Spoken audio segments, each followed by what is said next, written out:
বিল্লাল ভাই আসলো আর এসেই চলে গেল। সো আসসালামু আলাইকুম ফ্রেন্ডস, আজকে চলে গিয়েছিলাম নাসা ভাইয়ের শোরুম উদ্বোধনী অনুষ্ঠানে। তো সেখানে দেখুন কত ভিড় ঠেলে আমরা শোরুমে ভিতরে প্রবেশ করলাম।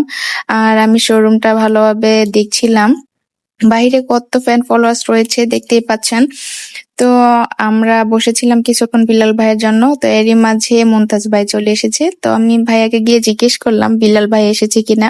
ভাইয়া বললো যে এসেছে, বাহিরে দাঁড়িয়ে রয়েছে। তো এরপরে দেখুন মিষ্টি একটা হাসি দিয়ে আমাদের বিল্লাল ভাই এন্ট্রি নিল। তো ভাইয়ার সাথে আমি অনেকক্ষণ গল্প করলাম, কিছু কথা হলো। তো সামনে থেকে ভাইয়ার সাথে কথা বলে খুবই ভালো লাগলো, সেটা আর ক্যামেরা বন্দি করা হয়নি। তো এরই মাঝে একটু ঝামেলা হচ্ছিল, অনেক ফ্যান ফলোয়ার্স রয়েছে বিলাল ভাইয়ের, তারা সামনে থেকে একটু কথা বলবে, ছবি উঠাবে, এজন্য অনেক ঝামেলা করছিল। তো এরকম ঝামেলা দেখে ভাইয়া এক প্রকার বিরক্ত হয়ে শোরুম থেকে চলে গেল। দেখতে